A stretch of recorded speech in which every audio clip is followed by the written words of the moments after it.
Hello, Canna friends, and thank you for joining us again tonight. We appreciate you coming in. I'm Denise, and please, my co-host, Brian Campbell. Say hey, Brian. Hey, how's it going, guys? And our other co-host, Neil Smith. Good evening. All right, and thank you all out there for joining us. We have a super exciting, very educational show tonight. So I'm really looking forward to having our guest Logan with us. We'll go over his credentials here in a little bit. I want to tell you guys about some events we have coming up because, guys, big things are happening right now. There's a summer study getting ready to happen. We're really crossing our fingers that cannabis is going to at least be talked about for a while. We'll see, but we need to get out in masses and show them there's canna lovers everywhere. So please come out. We have Fort Wayne Pride this Saturday. It's going to be at Headwaters Park, noon to midnight. We'll see how much smoking goes on and if we make it till midnight, but I'm sure we will. We have Mark Davidson's Cannabis Education. That's down in Crawfordsville. That's at 6:00 on the 23rd, and that's on Ladoga Road. So you can Google it though. Again, it's Mark Davidson's Cannabis Education down in Crawfordsville. That is on the 23rd. We have the ICAs, the Indiana Cannabis Awards, and that is down in Indianapolis on August 20th. So that's going to be super exciting. It's at the Indy Hi-Fi Annex, and anybody that's down in that area knows it's a pretty cool event center. So that'll be a lot of fun. I think tickets are $25 in advance. They're going to have all kinds of entertainment. So please come out, join us. Again, that was the ICAs. That is on the 20th of August. We have Bloomington Pride. It is on August 27th. That is down on East Kirkwood Avenue. You'll get to see Brian's lovely face down there if you stop in. Again, that was Bloomington Pride on August 27th. And we've been invited to be part of the college campus tour that's going on in August and September. We don't have any dates as of yet, but look at colleges near you. We're going to be all around the state, so we're super excited about that. Upcoming episodes, our next episode on August 7th, we are going to have Shelly and Jason Straw on. She had quite the ordeal at an Indiana hospital and not being able to get her prescribed Marinol. She's going to go into that with all of us. It'll be very informative for everybody. We have marijuana in the media coming up on the 16th. And then on the 30th, we're going to go over, yes, you heard this right. Listen up. We have an Indiana Cannabis Chamber of Commerce now. Super exciting to get everybody together, all like-minded individuals. So we are going to be talking to the chairman, Franca, on the 30th. So we're really excited about these upcoming shows. and our events. I'll go over the events again at the end of the broadcast. So if you missed them, I'll say it again at the end. Neil, let's head over to Neil's news. All right. It's been kind of a quiet 2 weeks, but there have been a few things that have been going on. There has been no word on when the Indiana legislature will schedule the interim study dealing with cannabis. It will probably not be until at least late August, but there is no official word. There's been it got moved back because of the special session coming up in a few days. In the last couple of weeks, a coalition of financial institutions is urging Congress to pass banking protection legislation that protects state legal cannabis businesses. They want it as a part of a defense spending bill. It would be called Banking Safe Harbor Act, and a part of the National Defense Authorization Act. That would be H.R. 7900, if you want to go look that up yourself. In another part of the federal House, several cannabis amendments were approved as part of a larger defense spending bill, including provisions to improve banking for state legal cannabis businesses. A total of 9 proposals have been advanced. The House Rules Committee blocked floor consideration of amendments to increase the amount of medical cannabis available to veterans. They also stopped separate proposals to stop people from being evicted from public housing for cannabis charges. Kentucky Agriculture Commissioner Dr. Ryan Quarles wants Kentucky to be prepared for relegalization of cannabis. Quote, hemp is a cannabis plant, and we've been wanting to bring it back as a historical crop. And so far for the past 2 terms, we've been focused immensely on hemp. But if legalization of marijuana does occur, or medical marijuana does pass the General Assembly, we want to make sure our farmers have the ability to grow it. President Biden says he's working on plans to release people charged with cannabis. It's the first time Biden has made any kind of substantive statement about cannabis legalization. I don't think anyone should be in prison for the use of marijuana, he said. He also added that they were working on a crime bill, but he didn't elaborate past that. And that's the news that fits. Denise, back to you. All right. Thank you so much, Neil. You make us not have to pay attention as much. You can give us an update. Oh, maybe I should shut up then. We all have to pay attention. That's true. That's true. So let's dig into this episode. I'm super excited. With us tonight, we have Indiana's only Ganjier, Logan Wood. And we're so excited to have him here. And I know some of you are like, he's a what? We'll go into that. But also, I do want to go into the courses that Logan took, since I do know in unregulated industries, a certification can be questionable. But the program that Logan went to isn't just some YouTube videos and a worthless piece of paper, because we've had a few people be like, oh, yeah, I can watch a YouTube video and learn what he learned. No, this is legit. So the program that he went to, I looked into it myself online, kind of what all you had to do. So yes, there was some online courses. He had to do 10 courses with 31 lessons, including history of cannabis, botany of cannabis. I mean, it is very extensive. Some of his teachers were the Swami, and I always mispronounce it, Sartiana, Frenchie Cannoli, who did pass away last year, but he was key in putting this program together. Mel Frank, Dr. Jeff Raber. Those of you in the cannabis industry know these names. These are the people that put this program together, so you know it's not just a YouTube video. After he finished his 31 lessons of the 10 online courses, he had to go out to Humboldt County, California, and do a 2-person in-day, Northern California, the heart of the Emerald Triangle. Again, we know where that's at.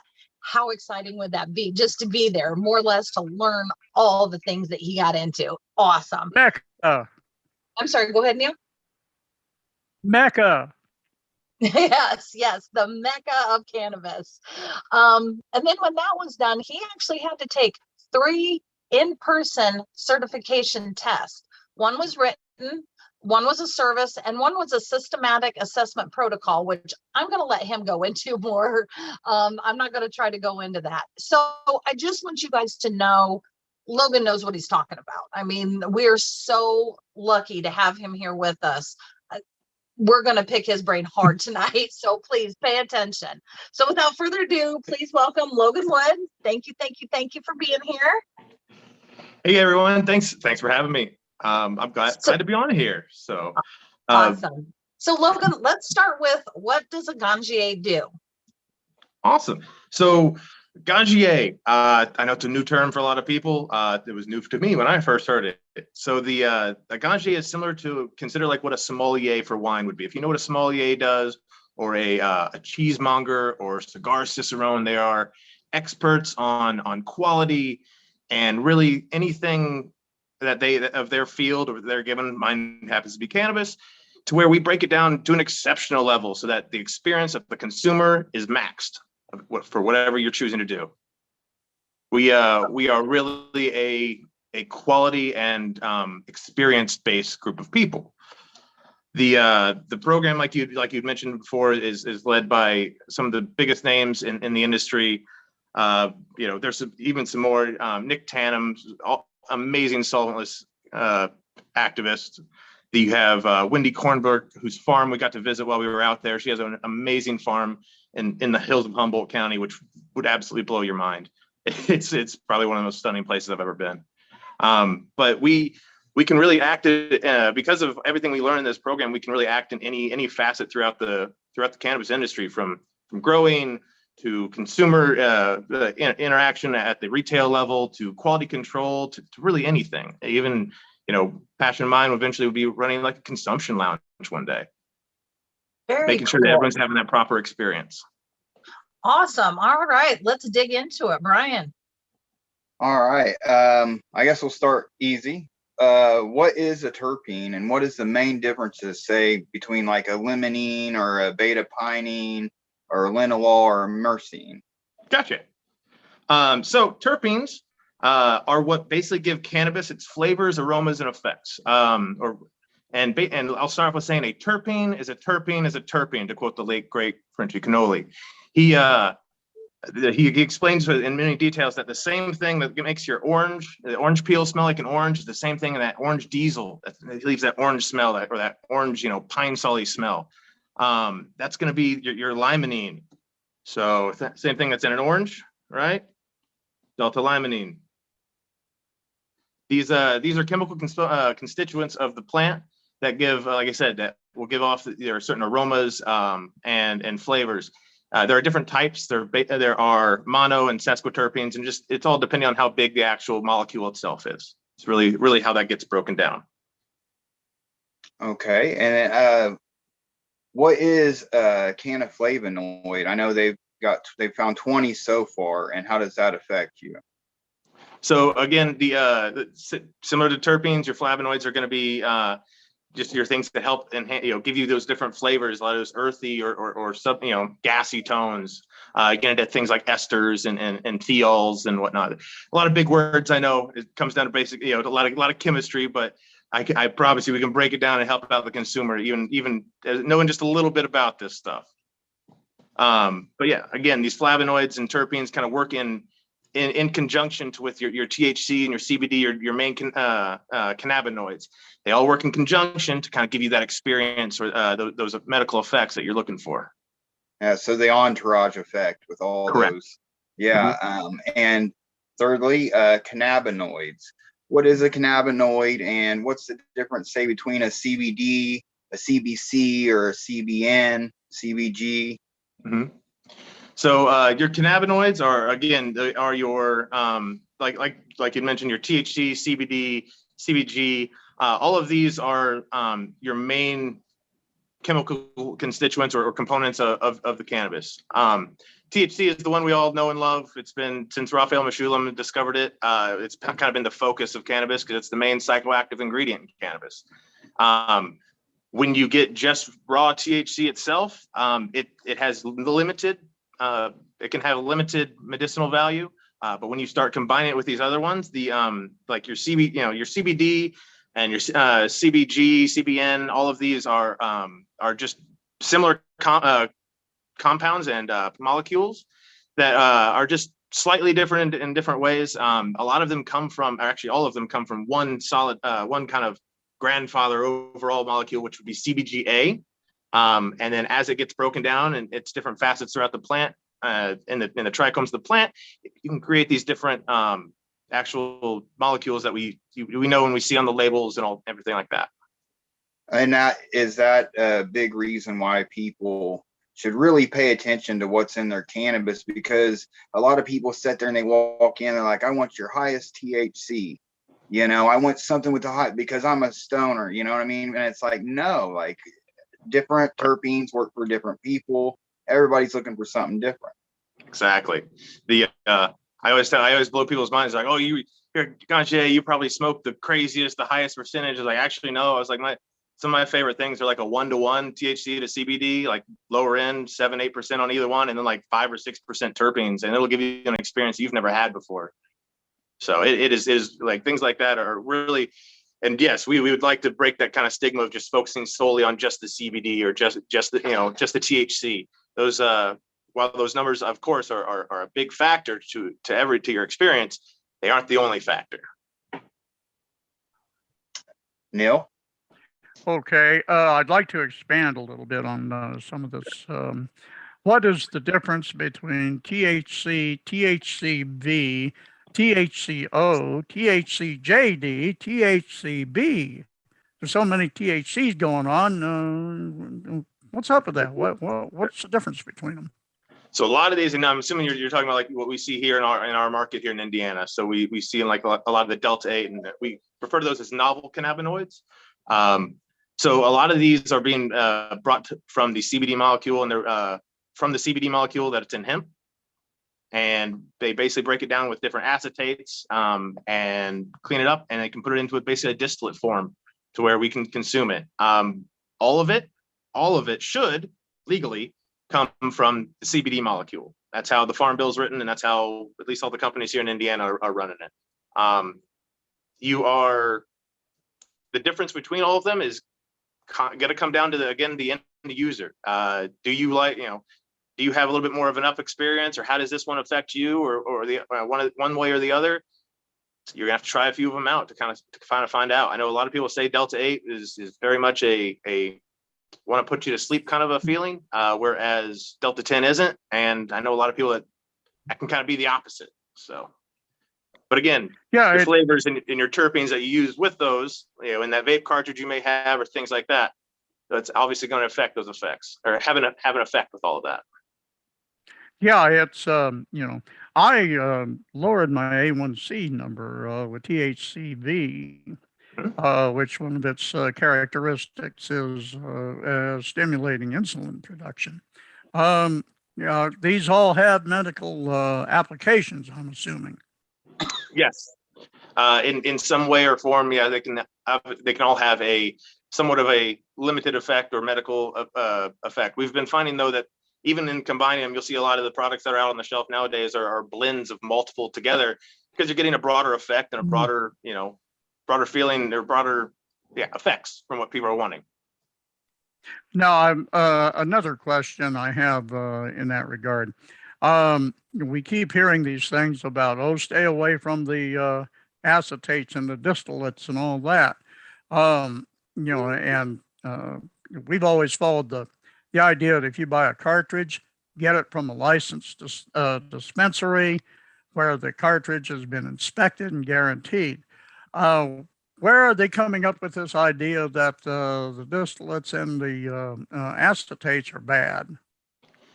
So a lot of the things that you use to actually these acetates that they use to break down the molecules, they're carcinogenic. They're not good for the human. They are not. And so making sure that they are properly cleaned out of whatever product you're going to be using is a big deal. I happen to know like 3Chi, Urban Days, Mellow Fellow, the three big ones I know here in Indiana. They all of them use proper lab results. That's one thing that Ganjiers are taught to do too, is how to read proper lab results and make sure that those analytics are proper. They're actually cited, and because the end consumer, the people you're serving, they're the ones who are going to suffer. So if you don't do that properly, but the making sure that everything is properly removed and there are no residuals left, that is a key. So almost all those products from those companies, they'll have a little QR code on them. You can scan it with your phone and it'll bring up those lab results. So I see. Logan, I'm kind of the one that likes things explained like I'm a kindergartner. Yeah. So I'm going to go, Neil and Brian are very into like all the technical, all the chemical. So terpenes and flavonoids, they're in all plants. It's just that they're different and gives them the different smell and taste. Correct. Is that fair? Okay. So then going on to like the different THCs and the Vs and the Os and the JDs. So does every plant have all of that stuff and just some have more or the other? Or does this strain maybe only have the THC JD and this one only has THCB? So when it comes to these novel cannabinoids, only some of them are actually naturally occurring. Some of these are like the JD and the H and Ds. I'm actually not 100% sure if any of these are actually naturally occurring. What we're getting into with like the Delta, now I know like Delta 8, THCO, THCV, these are naturally occurring in the actual plants. The way we're getting them is we're getting it from a CBD molecule and it's broken down into these other THC molecules. CBD is basically a bigger molecule and you can break it off and make your THC that way. Okay. Yeah. So when certain plants will definitely have higher levels of these different cannabinoids, as in the like THCO, we've found, or THCV, THCO, we found plants that'll have higher and higher percentages. And depending on if the breeder's looking for that kind of thing, the people who are creating these plants, they'll keep breeding with that and see if they can get one with a higher and higher percentage. So then eventually we can have a plant that'll have almost zero Delta 9 THC, but then you'll have a higher, THCV. Or it's the way we have like hemp plants now, which are classified under the hemp bill, is almost under 0.3% THC, Delta 9 THC, but you can have 20+% CBD. Same way. So certain plants will have certain things to answer your question. Okay, so I think you're looking over my shoulder at my notes right now, because my next question was, the Delta 8 was huge when it first came out in Indiana, totally legal. Well, then Delta 9s come, Delta 10s come. What are the differences between the 8, 9, and 10? Again, simple breakdown of the molecule, and it's a lot of it comes down to just a legal factor. I know a lot of companies will say like 8 is kind of like, oh, it's similar to your traditional Delta 9, but with less anxiety, or 10, the Delta 10 is a little bit closer to that more uplifting experience. A lot of people would see or think of as that sativa kind of branded cannabis. And while a lot of that is true, most of it is going to have to do with the terpenes that you use with it. I know people that use Delta 8s that stick with some of those terpenes that are going to be more considered sativa or uplifting, and they use it throughout the day. It doesn't put them to sleep. They love it. So there are small differences. Now the Delta 9, what we're used to is more or less, it's gonna, how do I put this? Delta 9 is, if you're used to it, it's gonna feel like home, if that makes sense, for the most part. The way we're getting Delta 9 now, like I said, CBD is a big molecule. You can break it down in numerous ways to get a few of the smaller molecules underneath it. The Delta 9 gummies, especially right now in the state, are pretty good. They are quite good. Do I like that everything has to be broken down by acetate, through an acetate instead of getting whole plant flower? No, but it's what we've got. So okay, so because Delta 8, 9, and 10 are all legal in Indiana right now, today. Who knows with our legislature, but okay, that's for another episode. So do 8, 9, and 10 that's legal here in Indiana, those all come from the hemp plant, correct? Correct. And they are all under I think we're at what, 0.03% THC? 0.3, yes. Okay, so do they have to break it down, or can that come directly off the hemp plant? Or you said that they have to be with yeah, you're good. No, so the CBD, so a lot of the hemp here is created through, a lot of hemp grown here in Indiana is grown for CBD or biomass for CBD purposes. That CBD can be broken down into smaller and smaller molecules. And when you do, it still falls under the Farm Bill because it comes from a hemp plant. Now the Delta 9 THC, to get around the federal restrictions here, because Delta 9 is what is labeled as the illegal one federally, is it's done by weight. So the Farm Bill actually states, I believe, by weight. So you have a very, very dense gummy with you'll have 25 milligrams of, or sorry, like 10 milligrams of THC, Delta 9 THC, and a very dense gummy. You can get a nice little gummy out of it, and you're perfectly fine, and still legally compliant. That's how we're doing it. Now I with like them, it dumbed down for me. Thank you. problem. Neil, go ahead. I was back in the day, we had what was called ditchweed.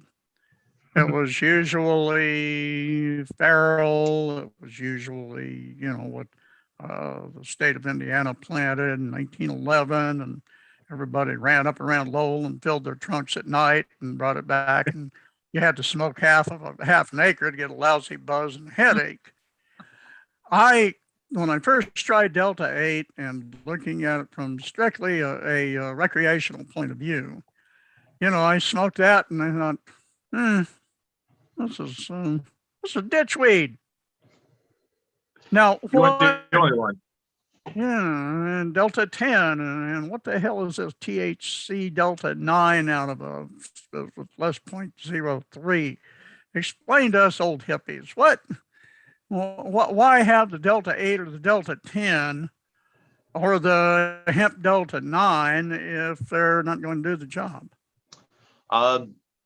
Short and simple, it's the best we can do at the moment, in this state anyway. Now, I will say, so it's all legal.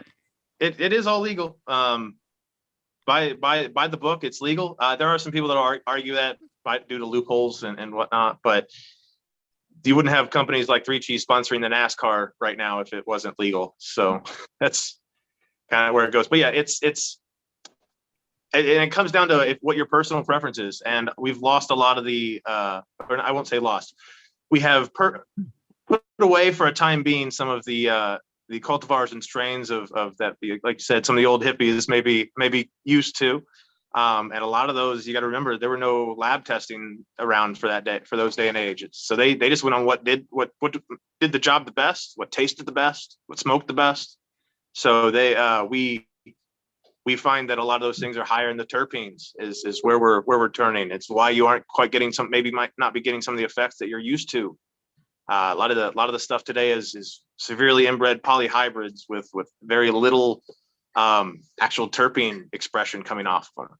So there's a reason for that maybe not, or thinking that's ditchweed kind of a feeling. I feel a trip to Michigan coming on. Yeah.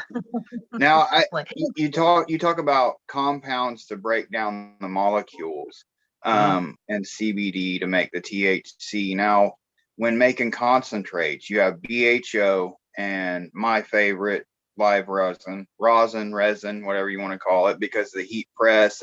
To me, it's no chemicals really added. It's in its purest form with the most terpene flavor. Where I find BHO and other methods seem to lose the terpene flavors a little bit. For those of us that don't want to have any leftover chemical or whatever in our stuff, is that the way to go, and why? Absolutely. And what you're talking about is we call it just solventless rosin, or solventless in general. Yeah. One of my instructors, Nick Tannum, is actually one of the guys who helped kind of coin that term back as a while ago, as this is all coming online. But the whole solventless rosin movement, and it's still moving because there's still a lot of education to be done with it.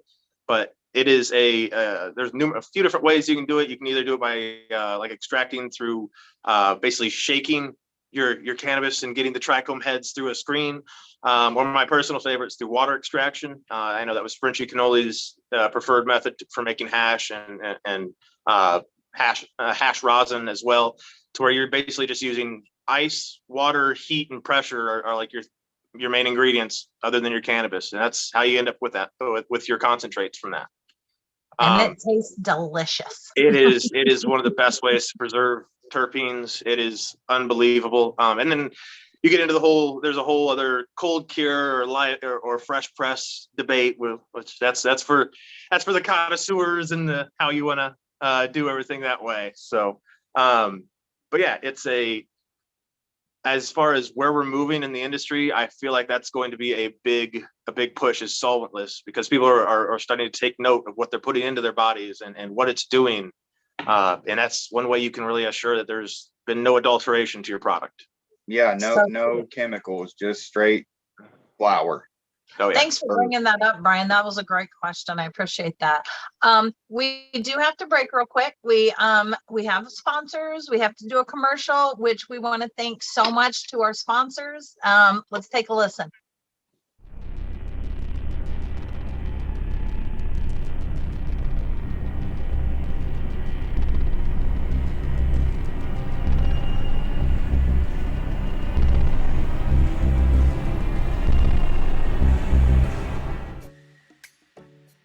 Hometown CBD in Plainfield, with a great variety of Delta 8 and CBD edibles, Delta 8 THC cartridges, and CBD oils. Hometown CBD, your source for high quality CBD products you can trust in the greater Plainfield area.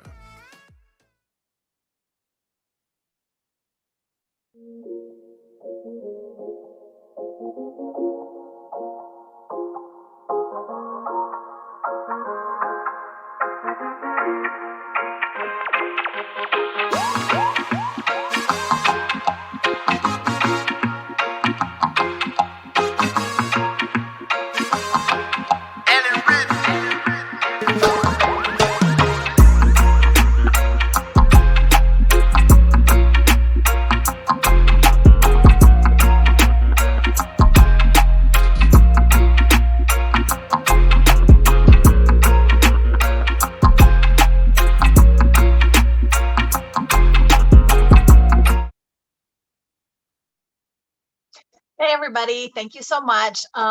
If you didn't hear, we're here with Logan Wood. He is Indiana's only Ganjier. He's a fountain of knowledge, and thank you again for being here. We do have a viewer question that I want to get in from Shelly. Thank you so much for watching. Logan, her question is, when purchasing from the dispensary, the flower and products are tested.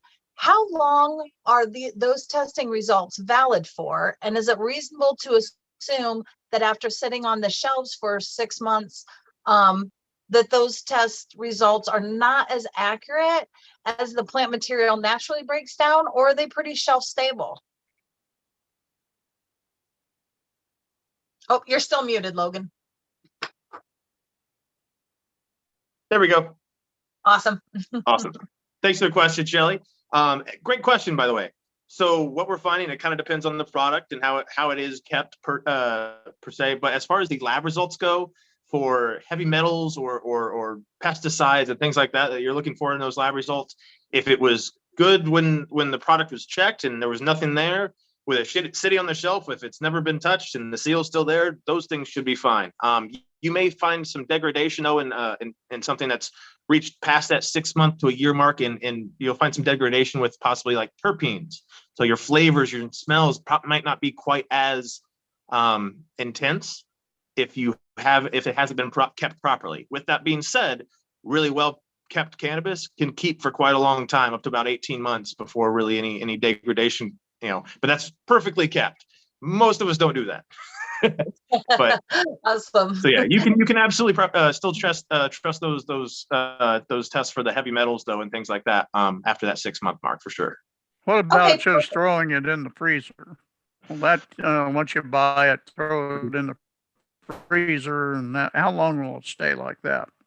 So in the freezer, I will suggest to not freeze cannabis, as the moisture content in it, when it does crystallize from being frozen, can damage it and degrade it pretty heavily, especially when you go to pull it back out of the freezer. It will it sweats. It starts to literally become almost like moisture on your cannabis, which you don't really want. And then if you go to put that away somewhere, you got to start worrying about molds and mildews after that.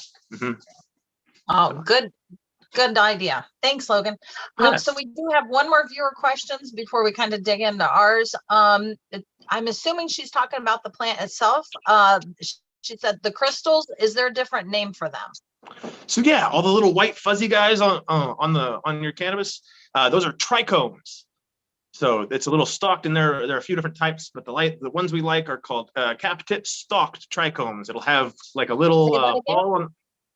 Sorry, capitate stalked. So like it'll have like a little mushroom almost, except the top will be round. It'll have a nice little stem sticking off the bottom, like an eye, like a little lowercase I almost. And it is that is where the magic happens. That is where about 75 to 80% of your cannabinoids and your terpenes and flavonoids come from, are in the tiny little heads. So with those trichomes, do you like those more clear, more milky, or more amber? So interesting question. Big debate between growers, especially with the clear, milky, and amber trichome. A lot of people will say, wait, the milkier, the milky to amber is probably where you're going to want to be for your highest resin production, which, if you understand the plant's life cycle, makes sense. A lot of studies, though, have shown that the actual coloration of your trichomes are due to light intensity. And how intense that light is that it's getting. It's why you'll find a lot of more outdoor cannabis. You'll have a lot more of that more amber color, because it's the sun. It's intense. It's more intense than anything else. Your indoor cannabis, you'll see a lot more clear and cloudy trichomes for the most part, as long as they're not running it too long in their growing process. So my word, I guess my say on it would be, I'd say if you're going to aim for something, aim for that cloudier mark, I guess. It's going to be, you'll have more cannabinoids in it to kind of hit that mid range.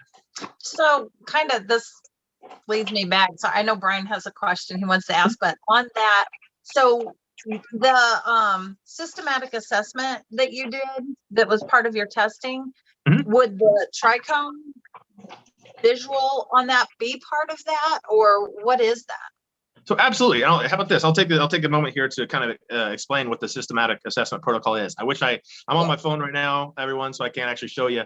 But we have an app actually for Ganjiers and Ganjier students, and where we break down everything from the visual to the aroma to the flavor to the experience.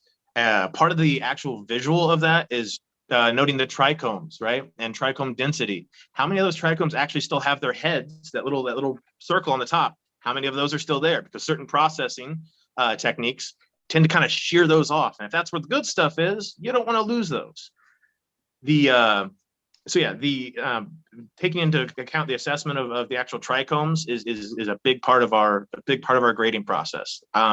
Along with that, intensity of your aromas, tactile feel of the bud, or if it's concentrate, the consistency of the concentrate itself. All those things are taken into account when we're basically grading a sample. We have how, like I said, how intense your flavor, how intense your actual smells are, your aromas, and then for our experience category, you everything from if you consume in a joint, you roll it, you take a dry hit of that joint, you can actually start to get, before you ever light it, you can get a taste of what those terpenes are going to actually taste like. So next time you roll one up, don't light it first. Take a drag through it. See what you'll see what I'm talking about. I've honestly never done that, but I will next time. Try it out. It's awesome. It's really wild. The first time I did, I was like, oh, this is really cool. I've done that since 1968. Well, and a lot of people don't know that they can maintain their terpene flavor, say, in a cone by like taking small hits, a little bit of air, small hit, a little bit of air, because the harder you hit it, the bigger that cherry is going to get, and it's going to heat all that up and burn all that out of there. So the next person isn't getting a good hit. And if you just keep it like that, it maintains that terpene flavor, and it's excellent all the way down to the roach, Brian's dead on. Awesome. Now, then Brian, you had a question about different strains and what their medical use is. Most people, whenever they're getting a strain, they'll Google it, right? Mm-hmm. And Leafly always pops up, or All Buds. Those are the two that pop up in my mind, Leafly especially.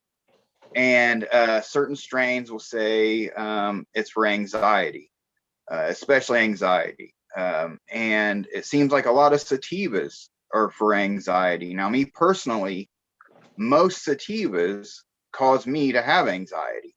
My head starts racing, and I start to get anxiety and panicky. Now there are certain ones, like say, which it blew my mind, that sour diesel was actually a sativa, and it lays you back a little more. Is that the terpenes, or what is that? And what would cause someone to say, where it says it's more for anxiety, it not to be, if the strain affects them differently? Got it. Great question. Everyone asks me this all the time. So, sativa and indica, and I will just go up on my soapbox here for a second. The sativa and indica debate is more or less lazy marketing. Sorry, everyone, but so that's why we try to move we're trying to move towards these defining everything by terpenes. Sativa and indica, funny enough, are actually morphological traits of how the plant itself grows, and where the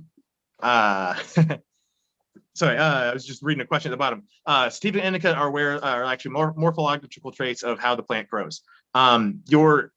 Your effects of what you're kind of experiencing, those more energizing or uplifting, heart racy effects that we kind of can associate with a sativa, absolutely. So we've as consumers and as an industry, we've kind of shoehorned ourselves into this weird sativa indica category, and this has to fit into this one, and this one has to fit into that one. Where now that we've kind of understand the terpenes a little bit better, we realize that while this may have been a sativa before, depending on what actual terpenes are in it and the levels of those terpenes, that is where those effects are coming from. So that sour diesel that you said, you found out, wow, it says sativa on it. Well, sours are one of my favorites. They will absolutely have me standing up talking for hours.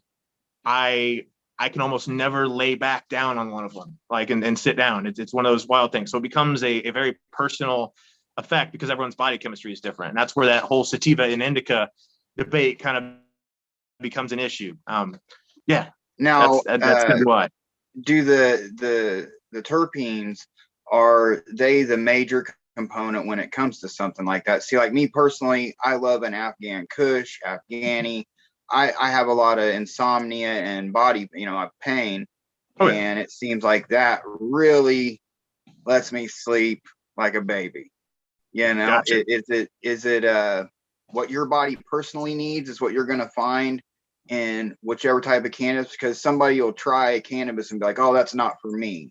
It doesn't help, whenever they should be going through and being like, well, let me try something with myrcene, or and I always get this wrong, caryophyllene. Yes, thank you. That one. And people need to realize that, hey, just because you had a bad experience, maybe you smoked too much, baby steps. You got to crawl before you walk, kind of thing. Don't try to hang with the big boys. And try these different types of strains until you find something that fits you, and maybe for me, like for medical reasons, fits what you need medically. Your body craves these things. You have an endocannabinoid system for a reason. Is that the main thing that play? I lost my train of thought. I was going on. You're good. I'm following it. So you're good. Yeah. Is that the main thing that plays into effect here? Is the terps? Absolutely. One of the easiest ways I've heard of breaking it down is think of it like this. You got THC and CBD, which is think for like a car. THC is going to be your gas. CBD will be your brake, right? But you're only going to go in a straight line. So your terpenes are how you steer that car. That's really where those come in, and that's one of the best ways I've ever found to break it down. But getting back, so Brian, you said you like your Kushes and stuff. So like you like these myrcene dominant cultivars or strains with like a limonene and beta caryophyllene secondary terpene, and those seem to be, I guess, that actually falls under like your OG Kushes, your sour diesels, your Kims. That's kind of that category of where those fall under. So say if you were looking for something in a dispensary and you can find something, if your dispensary lists or has terpenes, myrcene, limonene, beta caryophyllene, those are going to be kind of like your wheelhouse, it sounds like.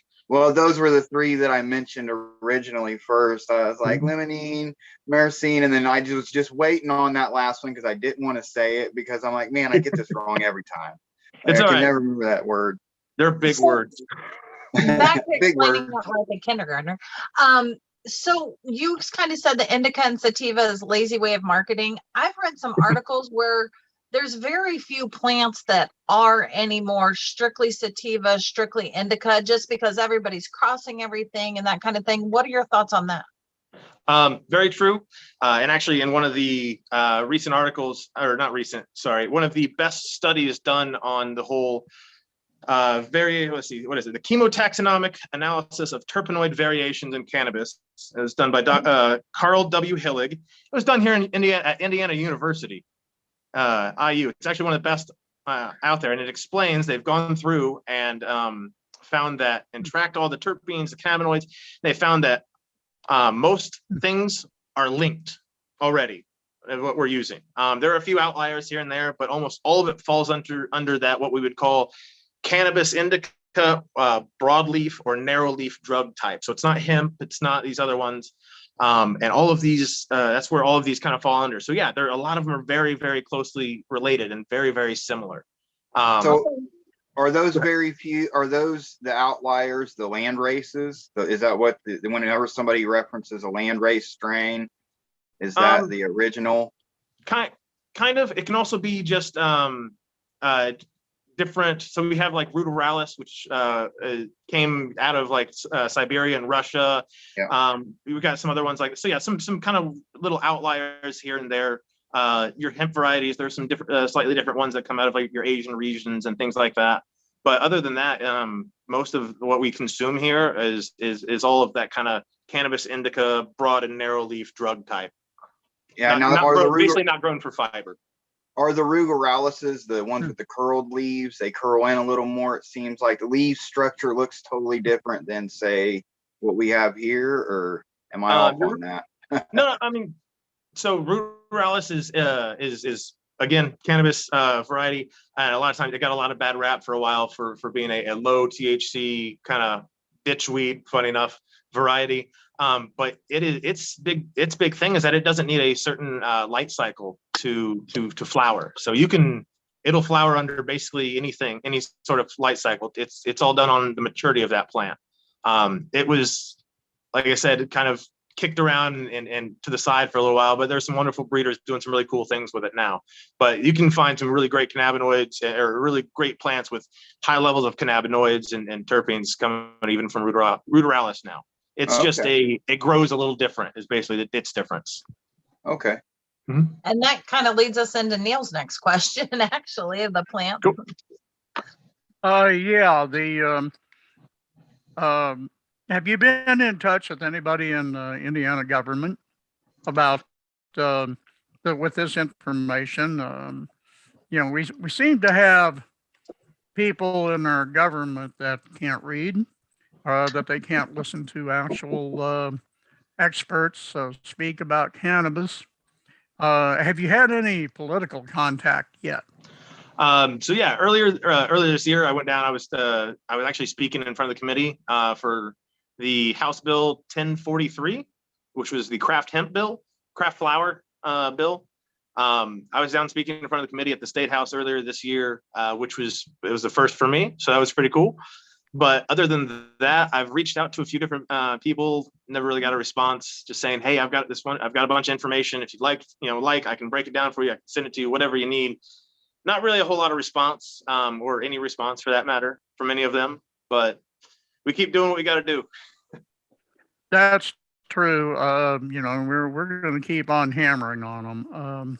But it would, we have allegedly we have an interim study committee coming up sometime in the near future. That hasn't been announced yet as to when, but it could be any time from, they got this special session that may last 2 weeks at the outer edge. So we're looking from August, and they can go all the way up to the 1st of December if they wish. We're going to have to get you in front of them. Sure. That'd be great. I'd love to come talk to them. I can, on top of that, we can put them in touch with whoever they need to on the far end, the other side of this. Ganjier is our pretty connected network throughout the cannabis industry at this point, which is really cool. Yeah, that's an excellent thing. I mean, the knowledge base on cannabis in the last 5 years has just exploded.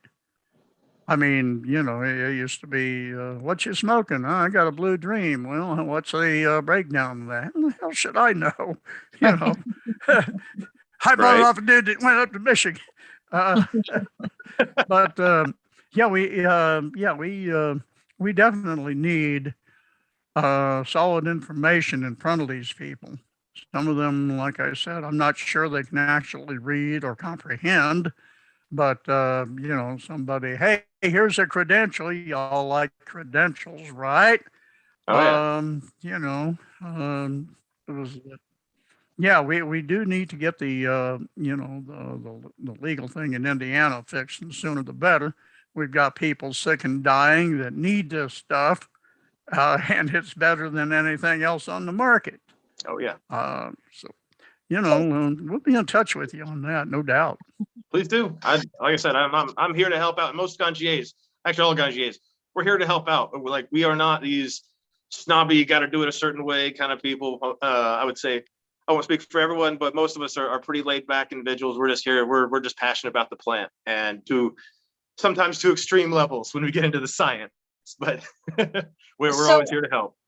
Awesome. So Logan, I had a question for you. There's always, in the growing circles, there's always this, outdoor versus indoor, quality versus quantity. What is your take on indoor versus outdoor? Indoor versus that. So cannabis historically was always grown outdoors, always. Only because of prohibition was it pushed inside. When we pushed it inside, we found that we can control variables and kind of create this plant morphology that looks really, really pretty on a magazine or a picture for that matter. I will say, when sampling products, and it's one of the things we do through the Ganjier, is we've actually taken the exact same cut of something. So you can clone, if you don't know, you can clone cannabis and have 2 identical copies or multiple identical copies. And you can grow it one out indoors and you can grow one outdoors.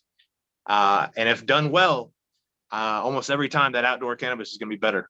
The way the sun, and remember, you got to remember the plant evolved outside under the sun's light to a degree of a relationship with the sun and the soil in a way that we can't replicate inside. You can get close, and I'm not saying indoor cannabis is bad in any way. I've had some absolutely wonderful indoor cannabis, high terpene levels, really beautiful bud structures.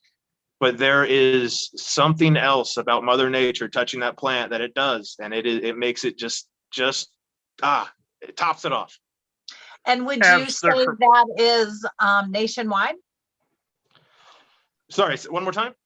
Would you say, you said you really enjoy outdoor grown? Would you say that follows through nationwide? Because obviously we have a different growth season on this side of the country, as even Northern and Southern California are going to have different growth seasons.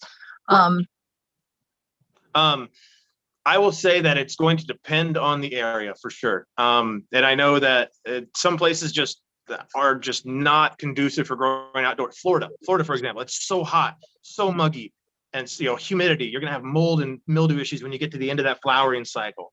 A lot of that's why a lot of their stuff down there is grown in greenhouses or indoor in general. But greenhouses, you kind of get this half and half effect where you can control a lot of the environment while still using that natural sunlight, which is really a key factor, as well as getting into the native soil underneath it. If you can get into native soil and grow into the sunlight, man, you're gonna sing.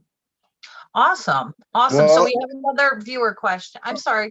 Go ahead. Oh, I was gonna say, as far as like the quality of the plant, say when you're smoking it, I find that it seems like I can tell the quality by reading my ash, which a lot of people don't know that, you know what I mean? Like the white, flaky, powdery ash is the better cannabis with less contaminants, as to where your chunky ash is not going to be near as good or as good for you, I guess, depending on the contaminant. Gotcha.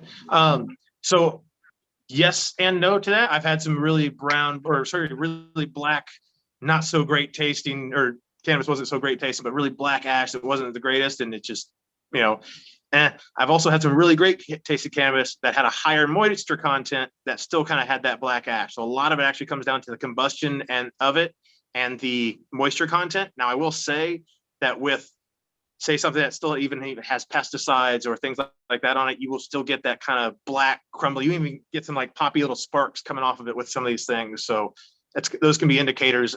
Those can be indicators of a inferior product. I won't say it's always necessarily that, but yeah, it's a lot of it comes down to moisture content and combustion of the actual thing. So the faster you pull on it, that real hot cherry, you can actually make your ash whiter doing that. Yeah. Okay, so that kind of leads us into this viewer question, which I kind of love. When consuming cannabis with friends, is there an etiquette? Ooh, that's a good one. Let's We see. would have puff pass, but I don't know. Of course, and I guess that's going to be the how are you consuming? Are you using a water bowl or a water pipe? Are you using like a gravity hookah, joint, blunt, that kind of thing? Normally, I'd say if you're using like a smokable, right? So like your joints, blunts, puff pass. We'll say house rules and left or right. I know that kind of depends. Don't ash in your lap or ash on somebody. Ash before you pass, that kind of thing for sure. Don't bogart. Don't bogart. Don't bogart. Don't tell a story. I'm bad about that one. Always remind me if you're smoking with me. I love it. I love it. If you're using a bowl, try to corner it. Don't try to take the whole green off of it. Do things like that. I feel like these are words to live by, and if you want to keep friends, listen to this. Oh, yeah. Brian, you had a question kind of along these lines too. Well, I know that's what I was going to say. It kind of that one led into this one, and then this one led into that one.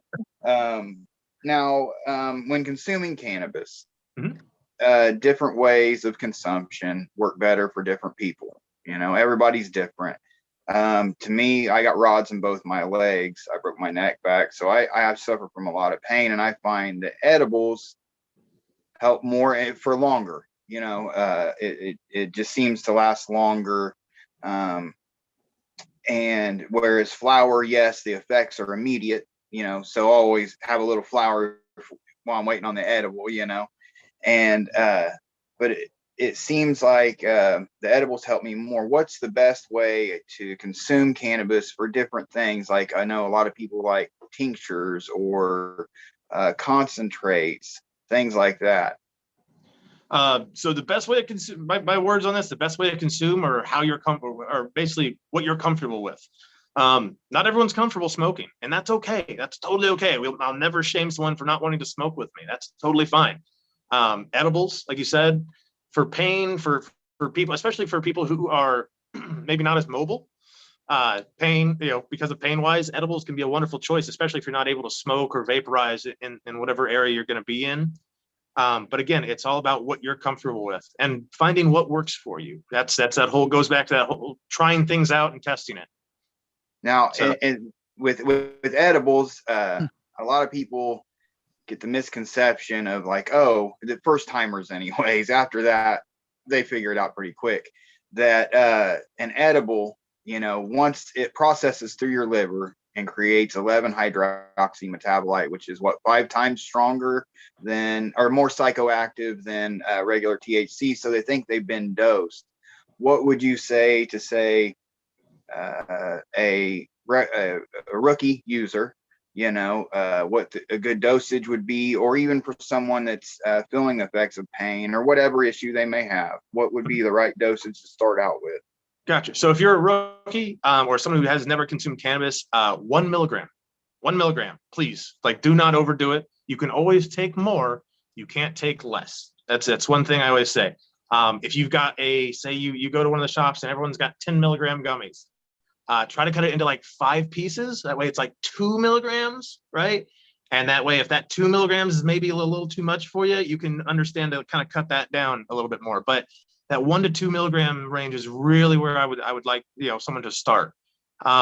Really, I'm not you'd think that some of us are big. You gotta eat hundreds of milligrams of edibles and this and there. There are some career smokers I know that 5 milligrams, they're asleep on the couch and that's it. They're over.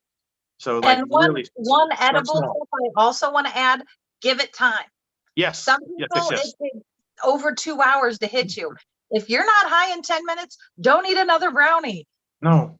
Give it time. Like, be done for 3 hours just to be safe. You start slamming them things down every 20 minutes, you will have a bad night. Yes, yes, yes, absolutely. So, Or, Well, some here or are a really some- good night. I Or said, a or a really- really Or good story. night. good night. Want to hear a good story? Yes. Yeah. Just after Colorado went legal in 14, I was taking somebody to a 420 rally here in Indianapolis, and they gave me a Denver chocolate drop. Well, I didn't know it was 10 doses in it. I mean, who puts 10 doses in a regular sized chocolate drop? Oof. Well, I ate it, and on the way down, and about 5 miles away, we did the rally, and it started hitting me on the way back.